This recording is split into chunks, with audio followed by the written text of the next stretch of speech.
Et je me suis dit que c'était peut-être le moment de penser à transmettre toute mon expérience et de passer de l'autre côté pour pouvoir amener ces filles à jouer des événements comme ça. Alors, c'est vrai que là, nous sommes initiés, entre guillemets, tous les deux, Marion, mais l'idée est de, tout au long du week-end, de vulgariser un petit peu cette discipline. Et c'est vrai que pour appréhender au mieux un sport, un nouveau sport, parce que oui, c'est un sport qui a émergé au début des années 2000, on va dire, et bien pour vraiment l'appréhender au mieux, il faut bien entendu y connaître les règles et ensuite les subtilités. Alors très simplement, Marion, le postulat de départ, ce sont les règles. Nous avons 2 périodes de 10 minutes et il y a aussi cette notion de spectacularité. On va avoir l'illustration par l'image dans quelques instants avec des buts qui comptent double, les 360 degrés et les kung fu notamment. Oui, exactement. Le match se déroule en 2 sets, 2 sets gagnants. C'est-à-dire que si on gagne le premier set et qu'on perd le second, on va sur des shoot-out, on appelle ça. C'est comme des tirs au but. J'espère que vous aurez l'occasion d'en voir dans la journée, ce qui peut être aussi assez spectaculaire. Et puis des buts primés, donc comme tu l'as dit, le kung fu, les 360 et les buts du spécialiste, et aussi un grand changement par rapport au handball à 7 en indoor. C'est qu'on a la gardienne qui est totalement liée à une joueuse qui est sur le terrain, qui s'appelle la spécialiste, et qui elle peut marquer normalement un tir qui comptera 2 points. Vous allez voir, c'est aussi par rapport à l'indoor, il y a un système de changement. La défense va sortir pour laisser place aux attaquantes et le jeu va s'effectuer très rapidement. C'est vraiment l'envie aussi de toutes les joueuses de montrer que c'est un sport qui bouge beaucoup, qui est très spectaculaire et dans lequel on peut avoir beaucoup de plaisir. Vous voyez les arbitres qui sont là. Vraiment, quand on parle de la crème, c'est vraiment à tous les étages, au niveau des joueurs, joueuses, des arbitres aussi, et l'importance des arbitres justement dans cette discipline. Et là vous voyez donc les joueuses de l'équipe Vela et de l'équipe Hydra. Évidemment ça ne vous parle pas plus pour nous, on vous l'a dit, mais en revanche Marion, toi c'est des joueuses que tu connais parce que ce sont des expérimentés du circuit. Oui, exactement. Alors d'abord j'aimerais saluer Cédric Daré et Mathieu Fanac, de nos arbitres français, qui étaient au dernier championnat du monde et qui sont sur le circuit depuis très longtemps. Ça fait plaisir de les voir ici avec en délégué. On aura l'occasion de voir Jérôme Roland aussi. Et puis là, Magdalini, Kepesidou, la gardienne championne du monde grecque, avec Ryan Moll, la néerlandaise. de Néerlande, pardon. Ouais, la néerlandaise Ryan Moll.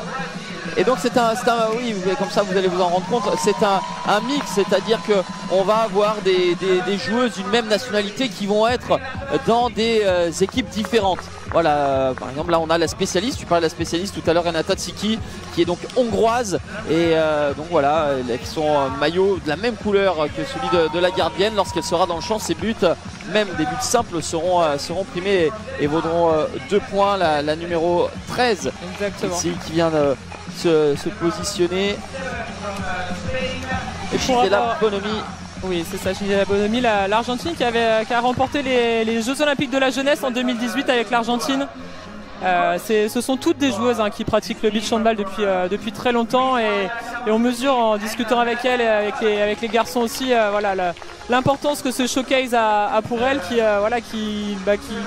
jouent depuis très longtemps et qui essaient de faire évoluer ce sport. Donc on est très heureux de les accueillir pour ce showcase. Voilà l'équipe Hydra avec Fiorella Corimberto, l'Argentine. Là on voit les joueuses qui arrivent et qui viennent checker l'adversaire, parce que ça on aura l'occasion d'y revenir.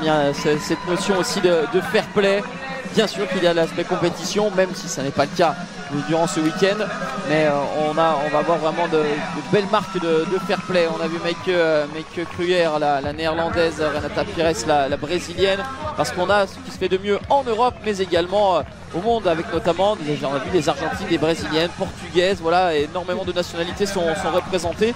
Et ce qui est intéressant pour toi aussi, Marion, et parce que tu es là depuis 2 jours, je crois, hier tu as eu avec ton équipe de France féminine une confrontation avec l'une de ces 2 équipes, je crois. Nous avons joué contre Vela et Lyra. Vela, donc là l'équipe jaune. Exactement. Jaune, et l'idée c'est sachant qu'en France, eh bien, on s'y est mis il y a un peu moins longtemps que certains autres pays ou certaines autres nations, eh bien, c'est de se rapprocher un petit peu du niveau et de voir finalement quel est le gap qui existe entre l'équipe de France et le reste. Oui, exactement. C'est vrai que ce soit chez les garçons ou chez les filles, on est arrivé, elles ont déjà fait 2 jours d'entraînement de test match avant entre elles. Et nous, d'arriver hier, on ne savait pas trop voilà, la différence de niveau qu'elle allait avoir. Et force est de constater que sur les 2 matchs qu'on a fait chez les garçons et les 2 matchs chez les filles, c'était plutôt serré et on a vraiment proposé de belles choses. Donc on va voir maintenant que le tournoi commence à quel point on arrive à rivaliser. Mais l'idée c'est qu'aussi voilà, c'est une des premières fois où tous ces joueurs, joueuses vont jouer dans une compétition, enfin justement pas compétition, c'est sans pression. Et on est là pour, voilà, pour montrer à quel point ça peut être spectaculaire, avoir du beau jeu. Et puis on n'a pas parlé aussi des entraîneurs des équipes qui feront des binômes. Alors on aura du coup la coach grecque Maria Carantoni du côté Vela, du coup avec Mladen, le coach croate champion du monde en titre.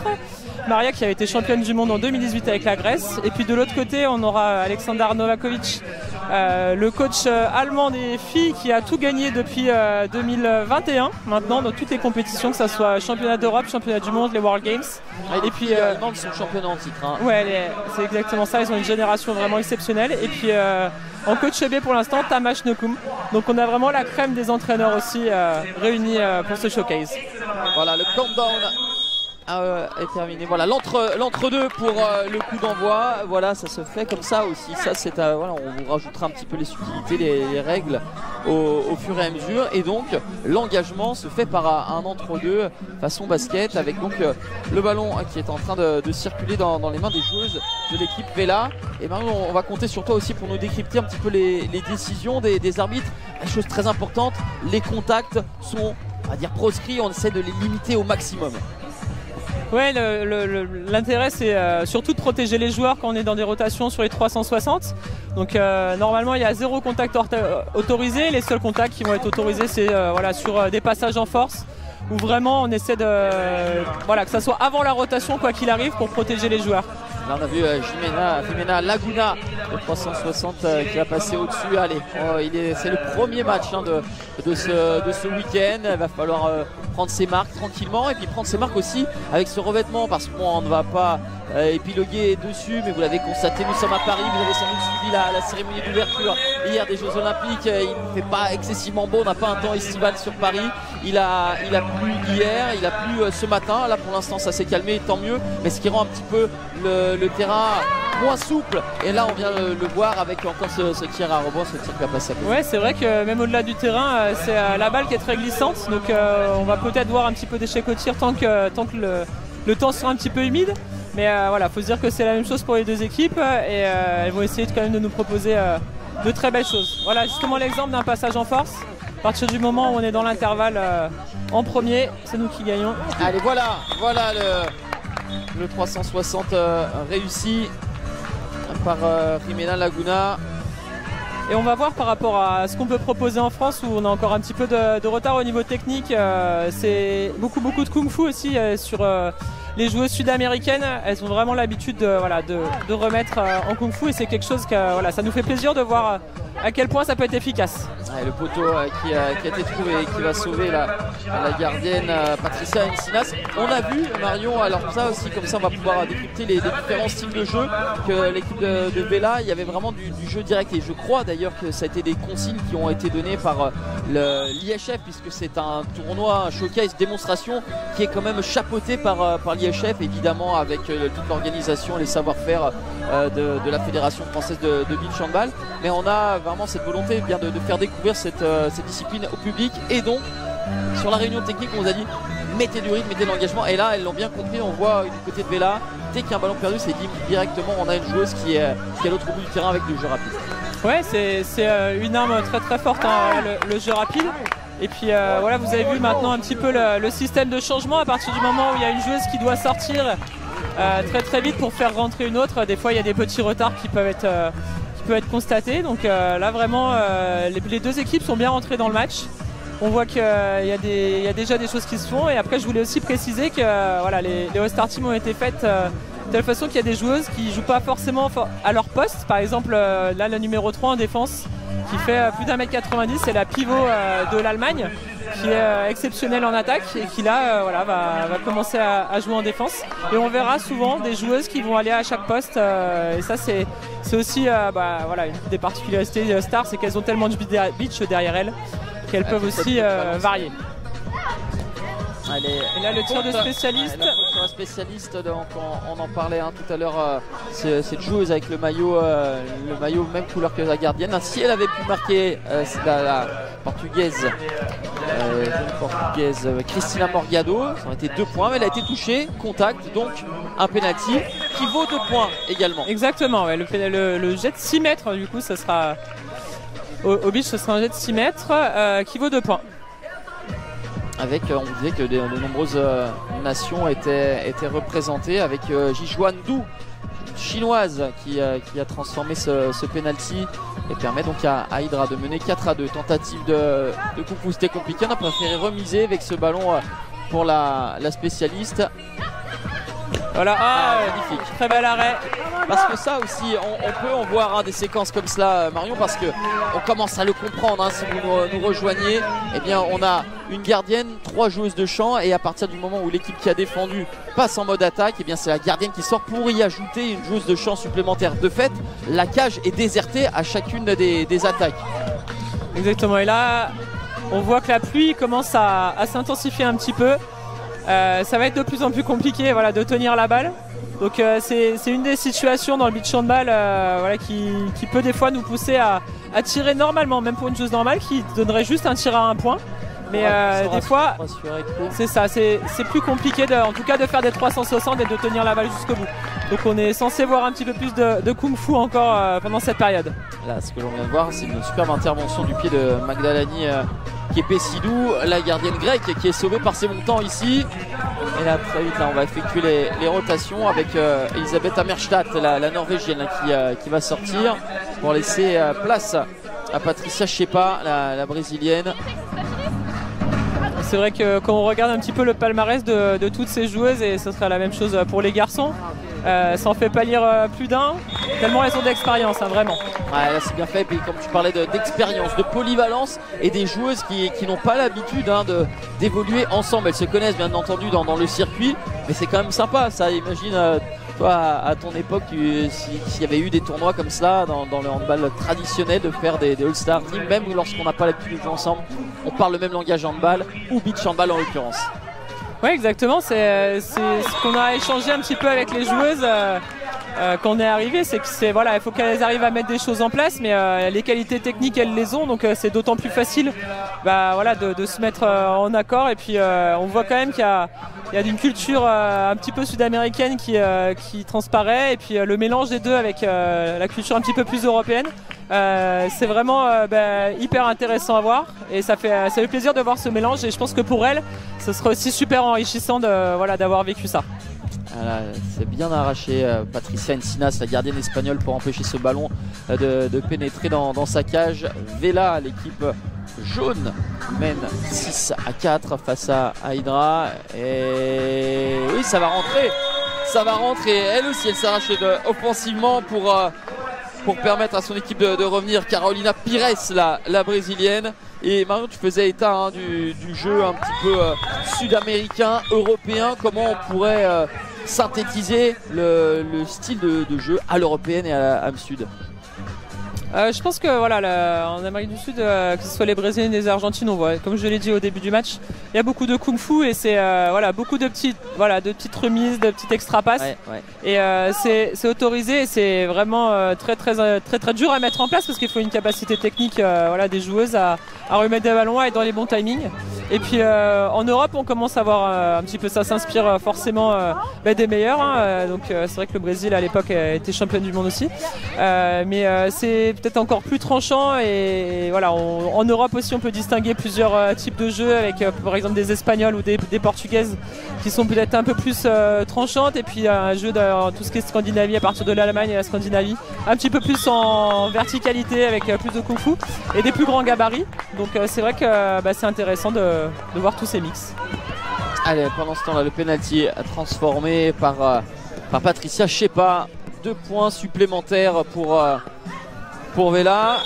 Et c'est bien la réplique dans les médias parce qu'on rappelle, il reste plus beaucoup de temps finalement dans cette période. Il reste 2 minutes 15, mais en même temps, il peut s'en passer énormément de choses dans un laps de temps si réduit. Je voudrais aussi m'attarder, Marion, tout à l'heure. On a vu donc la faute qui a généré le penalty avec une belle intervention. On avait vu Isabelle Kapner qui avait contré un petit peu plus tôt dans la partie et qui là a légèrement touché la tireuse. Et donc voilà, dès qu'il y a un contact au moment où la tireuse s'approche de la zone, eh bien c'est un penalty parce que ça c'est quelque chose qu'il faut souligner.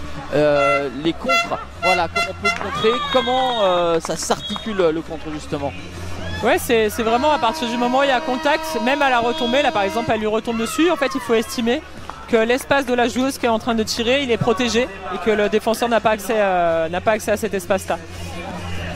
Et on avait oublié de préciser voilà, que les sets duraient 10 minutes, donc c'est vraiment aussi un format de notre sport voilà, qui est très très rapide. Ça va voilà, très très vite et puis c'est bien d'être deux aussi sur le côté parce qu'entre gérer la défense, l'attaque, les gardiennes, des fois ça peut aller très vite et c'est ce qu'on voit avec les deux équipes aujourd'hui. Préciser également, donc on le disait que c'est l'IHF qui a mis en place un petit peu ces 3 jours de showcase et de démonstration. Donc évidemment il y a une énorme logistique, les billets d'avion, etc. Donc bon, ils ont quand même limité un certain nombre parce que là on est à 8 joueurs, joueuses par équipe alors que d'habitude c'est beaucoup plus. Et vraiment surtout tout ça pour souligner, Marion, que là sur ces 3 jours il y a une seule gardienne, faut pas qu'elle se blesse et les joueuses, même si on a l'esprit festif du beach lorsqu'on joue pas, je pense qu'il va falloir se coucher tôt quand même. Ouais, c'est sûr, 8 joueuses c'est difficile d'enchaîner 3 jours de compétition. D'habitude on est 10 sur une feuille de match et 12 sur les compétitions, donc il y a moyen de tourner, d'avoir un petit peu de sang frais sur le tournoi. Là voilà, on sait qu'il n'y a pas l'aspect compétition et résultat qui importe. Donc l'idée c'est qu'on arrive à amener tout le monde au mieux possible jusqu'au dernier match et que tout le monde se fasse plaisir sur le terrain surtout. Ouais, même s'il n'y a pas l'aspect compétition, ça reste quand même des compétitrices. Et là, en l'occurrence, l'équipe d'Hydra qui veut s'accrocher sur cette dernière minute 30 du premier set pour recoller. Et pourquoi pas, parce que ce ballon a échappé des mains de Patricia Chepa. Lorsqu'on évoquait, Marion, juste avant le temps mort, qu'il peut se passer énormément de choses. On avait l'équipe Hydra qui était à 6 points de Vela. Et là, en convertissant un but primé, eh bien, elle pourrait revenir à 2 unités. Ouais, ça va très très vite. On voit sur le. Voilà, c'est le cas avec ce le tir à un point. Non, non, il y a eu un 3-6. Pardon, j'ai pas vu le 3-6, il y avait la tête. Mais c'est vrai que ça peut aller très très vite. Là, en 45 secondes, il peut y avoir 3 possessions. Donc tout peut encore se jouer. Ouais, et cette fois-ci, ce sera un temps mort pris par le coach. Et là potentiellement, alors là on a encore, comme je l'ai dit, quelques possessions, mais le tir à un point pourrait nous permettre permettre à l'équipe de Vela de mettre 2 possessions d'écart entre les deux équipes.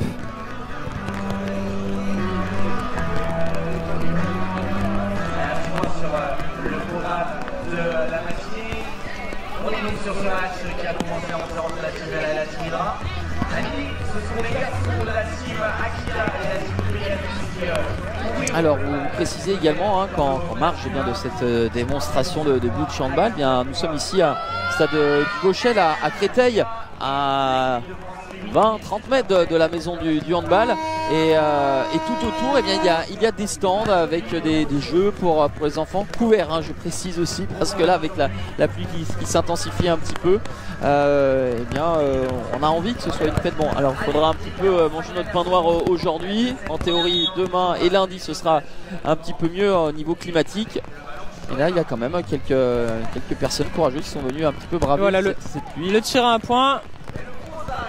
Ouais, avec, là, elles vont pouvoir prendre leur temps pour aller égaliser. Ah, et on viendra potentiellement, Marion, à un autre point de règlement, qui a d'égalité. Bien, on a le but en or. Exactement, le golden goal, comme on appelle au beach, qui est un entre-deux, et après là, c'est mort subite, c'est le premier qui marque.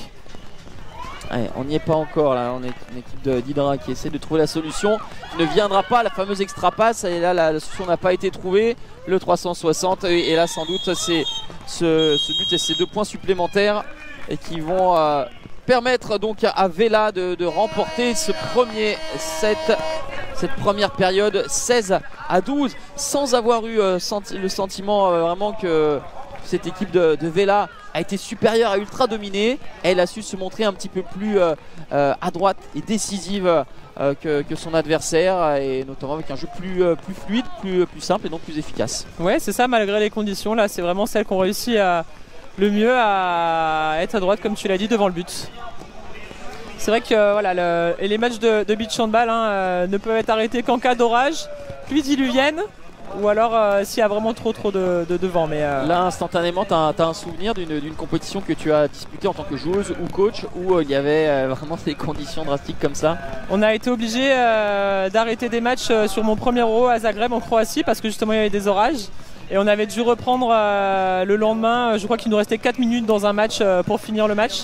Donc ça a été un petit peu compliqué. Et en Pologne aussi, en 2019, on était vraiment dans les terres et il avait fait très froid et il faisait 9 degrés le matin. On n'avait pas eu le droit, le HF nous avait pas autorisé à mettre les tech fit. Ah ouais. C'est vrai qu'il faisait froid et il y avait eu des pluies où on n'avait pas, on pouvait même pas s'échauffer. On avait dû repousser des matchs. Alors on revoit les images de cette première période.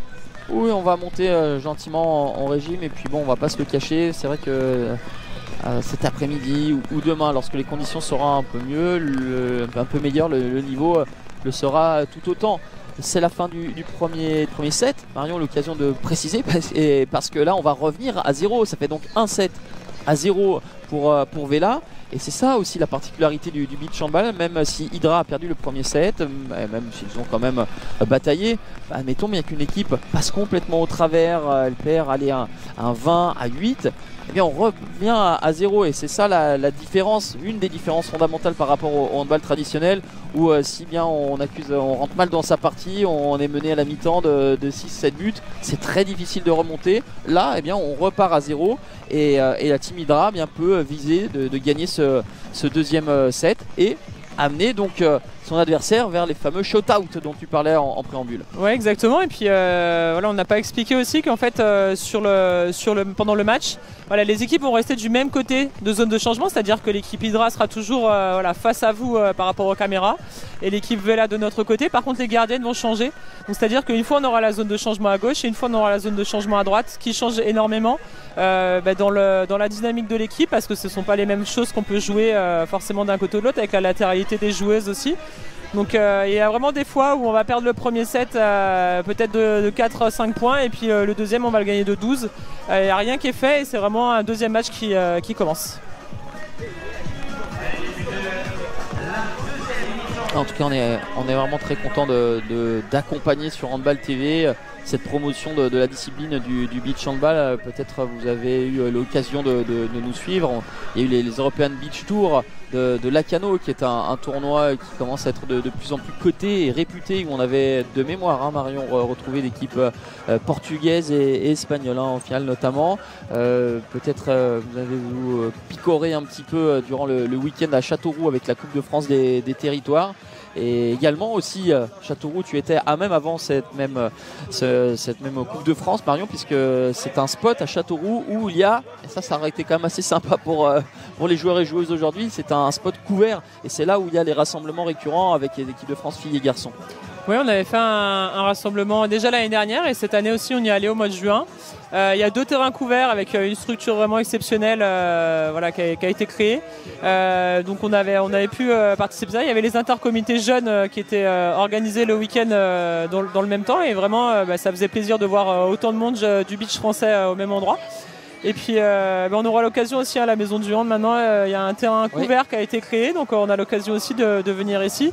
Pour le showcase, évidemment, il a été créé avec les tribunes, etc., qui malheureusement aujourd'hui ne sont pas très garnis à cause du temps. Mais voilà, je sais que les prochains jours vont être meilleurs et que le spectacle sera encore plus beau.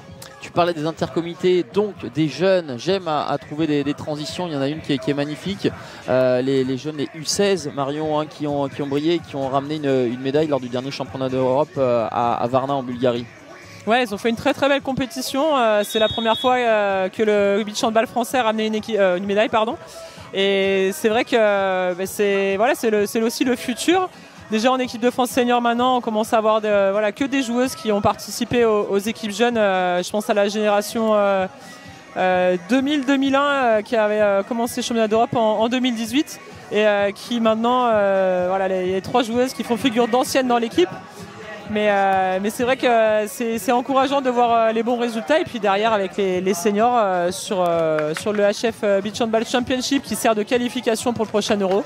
Les garçons ont ramené la médaille de bronze et nous la médaille d'argent. Donc c'était un vrai cap déjà de passer, de pouvoir ramener des médailles sur les compétitions pour nos équipes françaises. Oui, là tu parlais donc du dernier des rassemblements en question, donc en Bulgarie. Et donc, de fait, on retrouvera les équipes de France, garçons et filles, pour le prochain championnat d'Europe. Ça, c'était la bonne nouvelle. Et aussi, notre précision, on parlait donc des U16.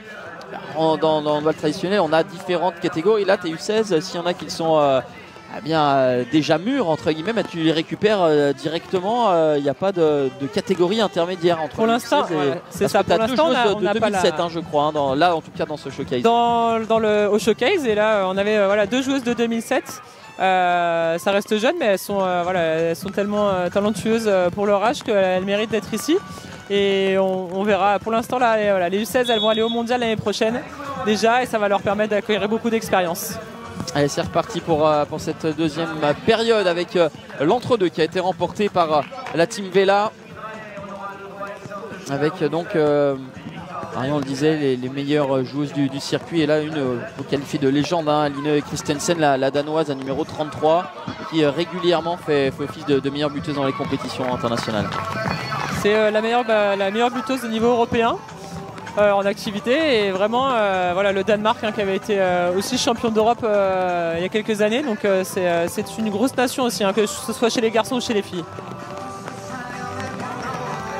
Allez, la fixation, l'intervention en 2 temps, ça c'est bien fait. Magdalani Kepesidou, la gardienne grecque, sortir de ce 360 de Carolina Pires.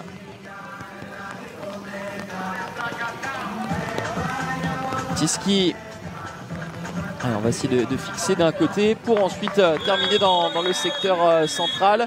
Et ça aussi, Marion, ça fait partie des stratégies. On est systématiquement en supériorité numérique. On a ces petites phases où on fait circuler le ballon pour ensuite mettre un temps fort et trouver un décalage et une situation plus favorable. Oui, exactement. Après, on a comblé la difficulté de faire un 3-6 ou un kung-fu par le fait d'être en supériorité numérique.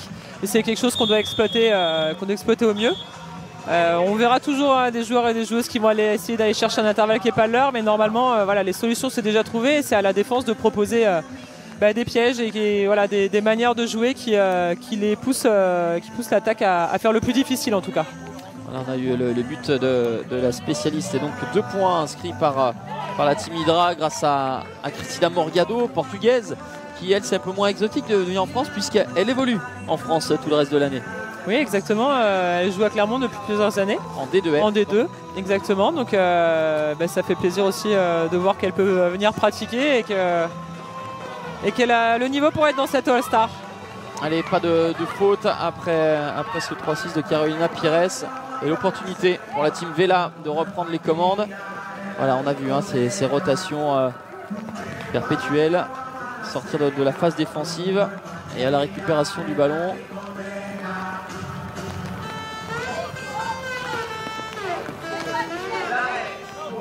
Allez, très vite.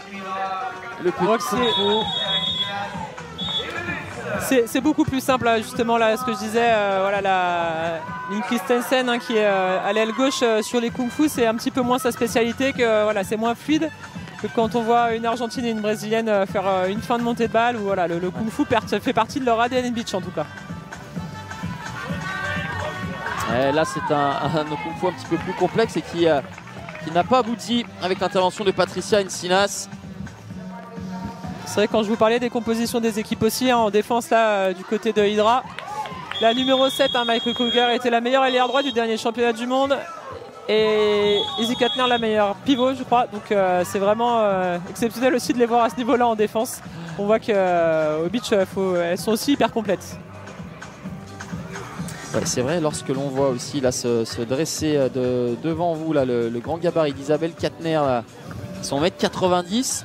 Bon, il faut aller contourner parce qu'elle n'a pas que la taille, elle a aussi vraiment le sens du timing. Hein. Il faut vraiment avoir cette addition de ces deux aspects, hein, pour performer. Elle est aussi très précieuse donc sur les séances de shoot-out. Je ne sais pas si on aura l'occasion d'en voir des matchs, mais c'est vrai qu'avec son grand gabarit, elle est capable voilà, de piéger, d'aller contrer. Vous verrez, c'est assez impressionnant.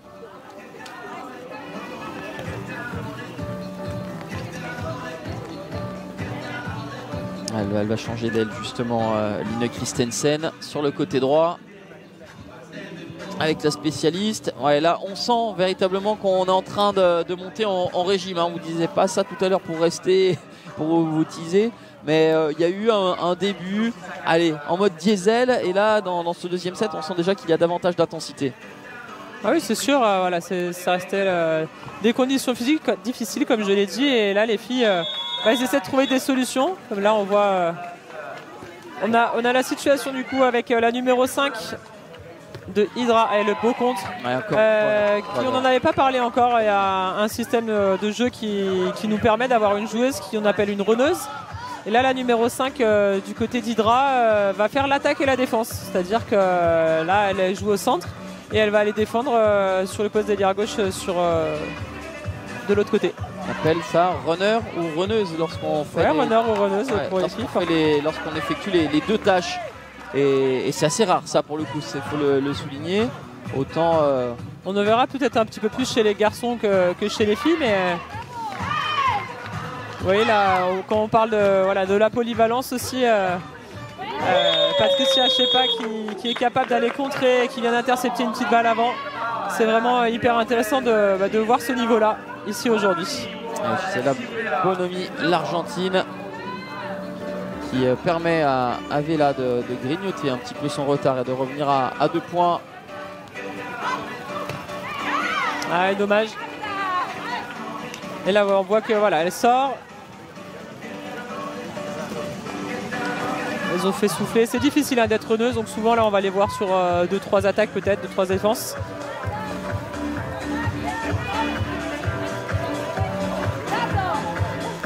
Et là c'est sûr qu'il y a une grosse débauche d'énergie, hein. On l'a évoqué tout à l'heure, des rotations qui sont moins évidentes, mais là elle tient le coup, ouais, avec l'interception suite à son contre. Isabelle Katner qui a tenté quasiment de sa zone de marquer dans le but, mais il y a eu un bon retour et c'est une nouvelle balle d'égalisation pour Vela.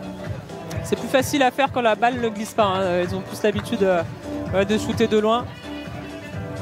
C'est ce qui superbe le service à l'intérieur pour Gisela Bonomier, et voilà cette équipe de Vela qui est de retour à 8 partout. On voit que les oppositions, hein, malgré les conditions, sont assez équilibrées. Et ça va permettre de voir le meilleur de chaque équipe. Renata da Silva, il y a un passage par la zone, un appui zone, et donc le ballon va être rendu à la team Vela qui a la possibilité de repasser devant. Marion Gué, toi tu es là depuis quelques jours, tu as pu donc déjà faire des matchs amicaux face à ces équipes et puis donc côtoyer encore les joueurs, joueuses, et tu faisais état bien de la satisfaction, de la joie, de l'excitation même des protagonistes d'être ici à Paris, parce que même si c'est un tournoi de démonstration, mais elles ont l'impression de prendre part quelque part aux Jeux Olympiques. Oui, pour elles c'est vraiment un nouveau pas qui est fait voilà, pour voir le beach arriver aux Jeux Olympiques. Donc je pense que c'est des années aussi d'efforts qu'elles font à aller faire tous les tournois qu'elles peuvent pour pouvoir faire évoluer ce sport, et d'être là pour elles c'est une grosse récompense. Parce qu'il ne faut pas s'y tromper, c'est ça aussi le but. Alors ça va être un petit peu court pour Los Angeles, mais dans un horizon un petit peu plus lointain. On a le beach volley hein, qui est discipline olympique, ça a dû prendre le temps et bien là on est dans cette mouvance, dans cette volonté de rendre olympique à terme, moyen ou non, c'est pas la discipline. Ouais, c'est sûr, et puis on sait que voilà, les sports qui rentrent aux Jeux Olympiques sont voilà, des sports jeunes un petit peu innovants avec des formats un petit peu plus courts. Et là, c'est exactement ce que propose le beach handball, donc on se dit voilà, pourquoi pas nous.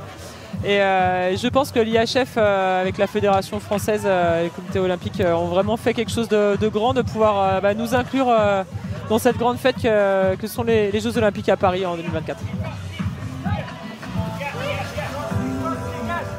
Allez, Hydra qui a repris les commandes 10 à 8 avec Siski. Oui, on est sur le même principe du refus de jeu. Le bras des arbitres était levé, mais on a accéléré avec cette intervention de la gardienne sur Patricia Chepa, bien présente. Patricia Encinas.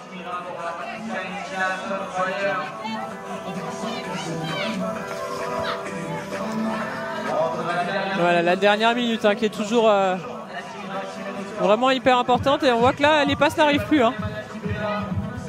Ouais, là on commence, c'est normal, la débauche d'énergie commence à se faire sentir et c'est là où toute la lucidité va faire la différence, va avoir son importance. Voilà, les 40 dernières secondes de ce deuxième set avec le 3-6 et l'égalisation. Tout à l'heure elle a été en échec, elle remet les deux équipes à égalité. Patricia Chepa, ça fait 10 partout. Alors on peut tout avoir, hein, Marion, on peut avoir au poteau Vela qui remporte ce set, Hydra qui remporte celui-ci auquel on aurait shoot-out, ou alors égalité et donc le golden goal. Pour l'instant c'est l'option de voir Hydra remporter le deuxième set, mais il reste encore une poignée de secondes pour permettre à Vela d'égaliser. Ce sera probablement la dernière possession au sortir du temps mort qui a été posé par le coach de la team Vela. Ouais, donc là 13 secondes hein, normalement elles peuvent aller jusqu'au bout de la possession et aller égaliser, et ce qui nous donnera un golden goal. Donc c'est aussi pour montrer toutes les facettes du beach. Ça pourrait être hyper intéressant de vous proposer ça ce matin.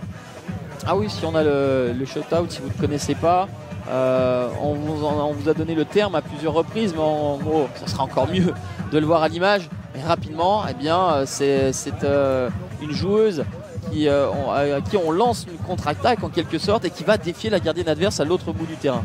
Exactement. Ça, pas mieux. Un vrai pro. Mais voilà, et puis toujours après on garde les mêmes procédés du 360 pour comptabiliser 2 points. C'est toujours très attendu hein, lorsqu'on a les compétitions internationales ou même la Coupe de France, lorsqu'il y a plusieurs terrains, lorsqu'on voit qu'il y a des shoot-out, on voit le public ou les autres joueurs-joueuses qui se massent parce que c'est toujours très attendu comme une séance de penalty au foot ou de 7 mètres au hand traditionnel. Allez, c'est reparti. La balle d'égalisation qui est convertie ici par la Hongroise, la spécialiste Renata Tsiki. Et alors, le gong qui a retenti, va-t-il y avoir une autre possibilité? Non, le buteur a été accordé. Donc là, il est accordé parce que là, on est à 9,55. Ça avait on est bien au bout. Le délégué intervient. Eh bien, justement, ça va être l'occasion de le saluer. Si on va le voir à l'image, là, en discussion avec les arbitres. Jérôme Roland, arbitre international dans le bal traditionnel, et ensuite de beach, et qui a été vraiment une cheville ouvrière très importante dans la promotion du beach handball en France. Et j'aurai le privilège de l'avoir à mes côtés durant cet après-midi. Ce sera toujours très enrichissant également.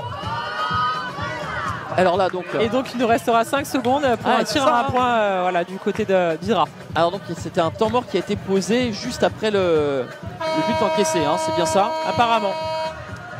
Et 5 secondes, là on n'est pas de l'ordre de l'impossible, loin de là, pour voir Hydra remporter ce deuxième set. Et là pour le coup, on est dans ce cas de figure, Marion, où on ne va peut-être a priori pas tenter le tir difficile, un tir simple. Un tir à un point simple là pour gagner ce deuxième set et partir au shootout.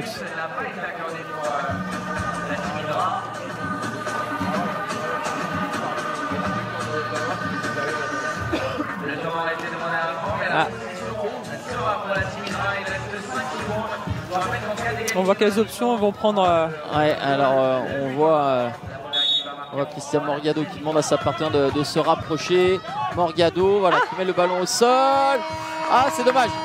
C'est dommage parce qu'on aurait peut-être dû négocier un petit peu mieux ses dernières possessions, parce que là elle était contrainte de prendre un tir à assez longue distance.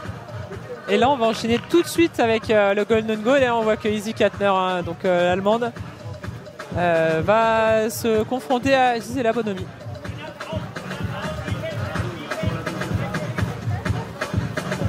Izzy Katner et son 1m90, l'allemande face à Gisela Bonomi, l'Argentine. Donc là l'équipe qui va récupérer la balle aura juste un but à 1 point à mettre. À la bagarre, et bien là on n'aura pas de shootout. Si Vela venait à marquer, ce ferait 2-7 à 0. Exactement.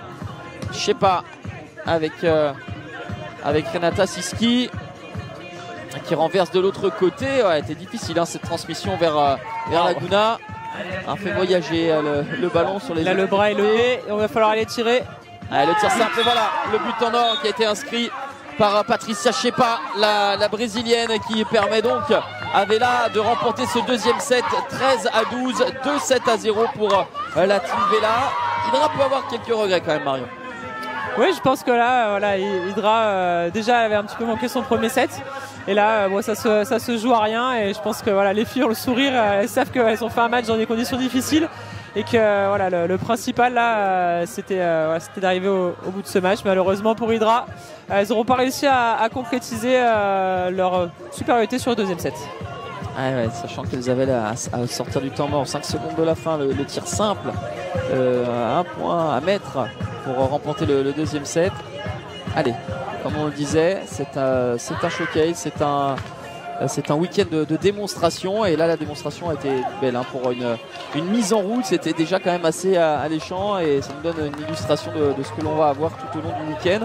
Là on va avoir ensuite un match chez les garçons. C'est Paul Moriot, hein, ton homologue entraîneur de l'équipe de France homme, avec l'équipe Aquila Pegasus. Et là on va avoir aussi ce qui se fait de mieux chez les garçons. Alors on rappelle, hein, ce sont les Allemandes qui sont championnes du monde chez les filles, et les Croates chez les garçons. Et de mémoire, hein, Marion, je pense que tu vas aider, je crois qu'on a trois de ces champions du monde, hein, 3 joueurs croates, hein, qui sont ici. 3 joueurs croates, ouais, qui sont dans voilà, les 3 équipes. C'est pour vous dire. Et on espère, hein, qu'au long de ce week-end, la météo va être un petit peu plus clémente, et les tribunes vont se garnir ici dans ce club 2024. Vous pouvez venir faire un saut, hein, si vous êtes vraiment dans la région, si vous n'êtes pas loin. Il y a vraiment des tentes, des stands vraiment très intéressants. Vous pouvez venir avec les enfants. Il y a des écrans géants, et vous pouvez suivre également les matchs des Jeux Olympiques. Ce matin, il y avait un match très intéressant entre l'Espagne et la Slovénie, à couteau tiré, avec finalement la Roja qui s'est imposée. Et ce soir, on aura l'entrée en lice de notre équipe de France masculine, les joueurs de Guillaume Gilles, qui seront donc opposés aux Danois, ni plus ni moins. Donc déjà on rentre dans le vif, hein, Marion, hein. Ouais, ça va être le gros match d'entrée avec la dernière finale. Franchement, je pense que voilà, ils sont prêts. Ils ont vécu une cérémonie hier qui avait l'air grandiose. Et j'espère que voilà, ça donnera un très très gros match ce soir pour commencer la compétition. Alors je jette un petit coup d'œil, parce qu'il y a à mes côtés, vous aurez peut-être l'occasion de le voir tout le long du week-end également, Kevin qui est notre speaker sur cette fan zone, qui recueillera